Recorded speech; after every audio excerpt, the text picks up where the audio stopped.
you go, ladies and gentlemen? I'm Pete from DFW Normal, and we're here sitting down with the pioneers of hip hop. Be Real, Send Off. You say you're down with us. Go for prepare with us. See another Cypress Hill. So, I appreciate you guys taking some time out, man, your busy schedule to sit down with us. And, you know, we wanted to talk to you about specific, obviously, you know, what our cause is. Right. Basically legalize marijuana. Now, obviously, you know, had a couple states now in the United States finally go ahead and take heed and allow the gates to be open and legalize. Right. What did you guys feel about that? Oh, well, you know, obviously it's positive steps that, you know, we've been looking forward to it. You know, I think a lot of us thought California would be the first state, and we did have a chance on the last voting cycle for it. Right. But, like, you know, there was some people that were causing confusion within the legalization movement, saying that the laws weren't written right, that we should wait, and all this other shit. So, you know, we sort of missed our window, but where we missed the window, Colorado and Washington just went right through it. And I think if they get it right, I think more so Colorado than anything, if their model is right, I think legalization across the board would be, you know, more acceptable, because then they'll have a working model that they know whether it's successful or not. And I think California, maybe the next voting cycle will follow suit.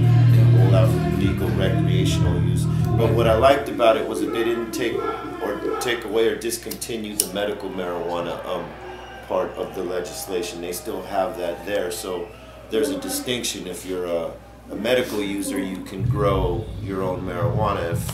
If you're just a recreational user, you got to buy it from one of these shops, you know what I mean? So I thought that was a cool little distinction right there. And we're so close with Oregon and with Arkansas, but, you know, looks like they were about to do a recount in Arkansas. It was so close. Now, what do you guys feel the next states besides California? Because obviously it kind of seemed obvious that California would be the first state, or close to it, but, you know, but who do you guys travel around the world, but you guys travel around the United States consistently, so who do you guys feel might be the next ones that'll be open up? I don't know, maybe, you know, Michigan might it's be, close too. you know, but more so than anything, New York's got to roll over it and get at least medical marijuana legislation there, you know what I mean? I think if New York, you know, comes through at some point, because Massachusetts just did, New Jersey has, all it takes is for New York to roll over, and then the other, you know, states around it will obviously try to vote it in place as well. So I think that's important. You get New York and the rest will just kind of fall into place. But I think more like, you know, West Coast, Midwest states, you might see more of it, like in New Mexico or something like that. Arizona maybe. Not necessarily here in Texas. No, I mean, we're trying, but Texas is so harsh, you know. It's very harsh, but you know, I think the more people get educated about it, the more people do something when it's time to vote, and you know, there could possibly be some changes, but you know, I think this will be one of the last places to roll over. Yeah, you're probably right about that. I think it'll be the very last one. The biggest state, and obviously there's probably reasons why, because a lot of people get busted from Mexico, you know what I'm saying? So that doesn't help the issue when we're right on the border. No, it doesn't. At all. And obviously the states and all the cities and counties make a lot of money from it. Like, for instance, Sierra Leone. Have you guys driven through there? Where Snoop got pulled over, where Willie Nelson got pulled over, Fiona Apple got pulled over, and all got, you know, arrested. They did a confiscation of. They did? Have you guys too? Yeah, but they didn't take no one to jail. They just confiscated it. Did whatever they did with it. That was cool. Well, we were honest with them, you know. They asked us, you know, and I said, yeah, I got some marijuana. They're like, well, how much? I said, I don't know. It's like a pound. I said, nah. Half a pound? Nah. A quarter pound? Nah, yeah, I guess a quarter pound. And it was actually more like 3/4 of a pound, but you know, I wasn't gonna do the math for them, so right. They, you know, they felt like as long as I was honest, let you slip, let us go, you know. So of all your travels, would you say Texas is the most harshest through all the United States? I think Florida and Texas are the two harshest places when it comes to the way they look at marijuana or just any drugs, period. You know Right, what I right. mean? Yeah, but I mean, obviously, our whole deal is marijuana, and the way they look at it is, I think, a little too harsh. I think a lot of people would agree with that, but you know, it is what it is. People just gotta keep fighting to educate the other people that really don't know, Right. that can make a difference, like the people that like maybe don't know exactly what the fuck's going on. Because there's the people that know what's going on, and then there's the people that fight what they know is going on because they're either conservative or religious, and they can't see legalizing marijuana ever as a scenario. And then you got people that are in the middle who are undecided. They're not necessarily on the conservative side. They're not necessarily on the side of legalization, but that's because maybe they're not educated about it yet. And those are the people you gotta touch, because the conservative and the religious voter, they're never gonna fall into any place like that. Right. Not 99.9%. You know what I'm saying? Right. So, Sam, you and I were talking earlier, and you mentioned about all the world travels, and just the opportunities you get to play these big festivals. Now, how is it when you guys go around and smoke? What's the best smoke that you guys have? Well, you know, definitely Amsterdam brings it every time. That's You know it. what I mean? But around the world, you're seeing like a lot of the people are getting way more caught up to date on the new growing techniques and whatnot. And you're seeing a lot better weed around the world now than say like 10 years ago. When we would go places and, you know, herb would look like dirt. You know what I mean? Now everybody's got the concept of the nugs and the greenier the nugs and all that. You know what I'm saying? Who's at the best? Any specific country? Any specific city? I don't know, man. As far as countries go, I think the United States got it locked down right Straight now. up. Man. Yeah. You know, even Amsterdam will tell you that California and Denver alone Yeah. are far above them in the quality of strains that they have in Canada. Is right there. I think even Canadian strains in Vancouver are better than anything as a whole that's going on anywhere else. So I would say California, Denver, Canada, and then Amsterdam. They know they have to catch up.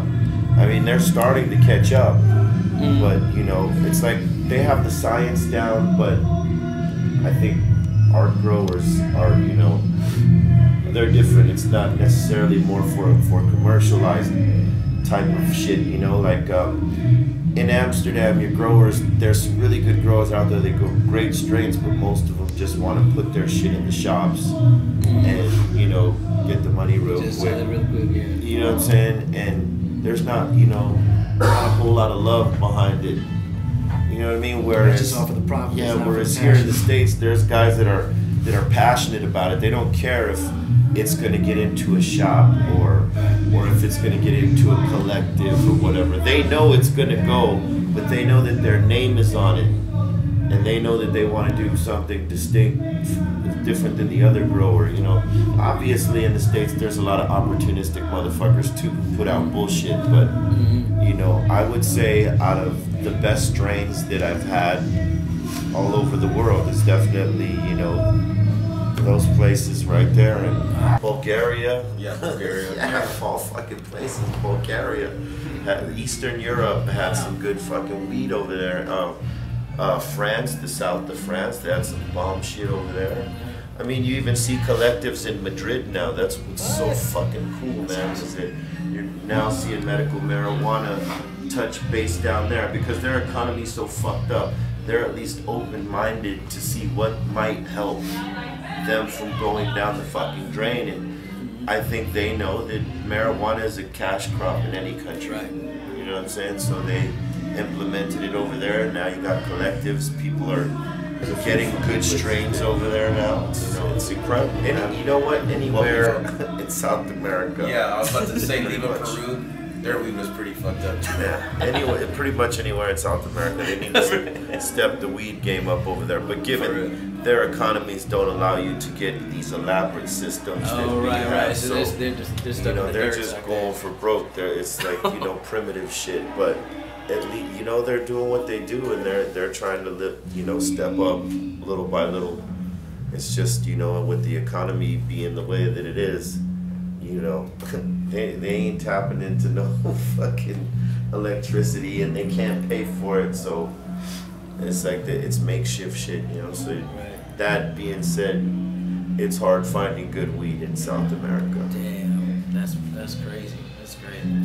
So what you guys got doing in the works? I mean, we'll talk a little bit off the topic of just marijuana legalization. What you guys got going on right now? I know you guys are on tour right now. This is like the end of it, right? Yeah, well, yeah, this is one piece of it. We still got another piece. We got to go on an East Coast run. Okay. But we put out an EP with Rusko, dubstep, hip hop type of deal, and you know, so we're promoting that. We're promoting our Cypress Hill Funky Field Tips.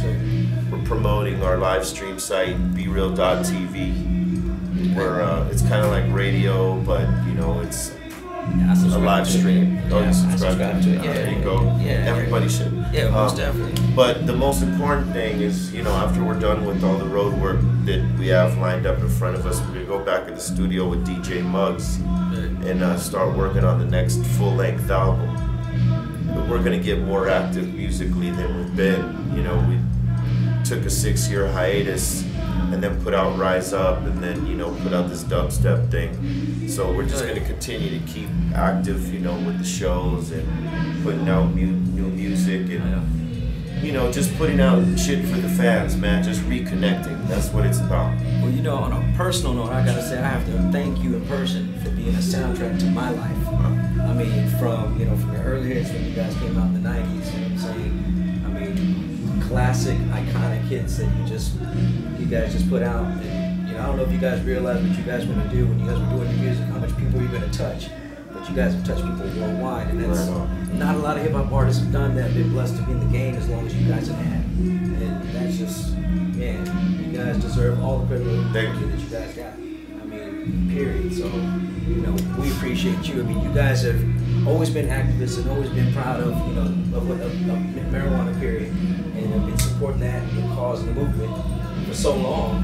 I mean, it's like 6 degrees of separation of people that have always just not seen your shows, but just hear your music. Right. And you've tapped into every genre pretty much as well. We try to keep well-rounded, you know what I'm saying? We were always listening to everything, you know, as young men and as kids. Yeah. Just listening to different styles of music, whether how off the wall it might have looked for guys like us to be listening to fucking heavy metal or electronic shit or, you know, whatever it be, you know, Adam Ant, or even fucking Adam Ant, you know. We listen to it all, and I think, you know, unintentionally doing our music, that stuff was able to translate to different people in different ways. Whether it was the political aspect of the legalization whole thing, or just the vibe or the style of it, you know, people found a way to connect to us that maybe didn't even really like hip hop, you know what I mean? But you know, a lot of the times we'll hear, hey man, we didn't like hip hop until we heard you, and then we started listening to other shit because of you, you know what I mean? And that's pretty much how I got drawn in. I got drawn in through Run DMC, who was, you know, at first doing rock shit, you know, as their music, and they were rapping over in it. And that's what brought me into hip hop. And so I think we were able to do the same thing. We took a lot of those influences and kind of like somehow made it work for us. Just not intentionally, just doing what we saw and what we thought might work for us and what we felt good with. And fortunately, people were, you know, people connected to it. So, well, I just want to wrap up. Again, we appreciate you guys taking the time to talk to us. Give us perspective on everything. You know, I wish you much success. And thanks for having us. No, man, appreciate you. It was an honor and a privilege. Right on, man. Thank you. Definitely. So, peace out. You say you're down with us. Don't walk the paradise. Shoot another man with us. Welcome to Paradise. Let's go!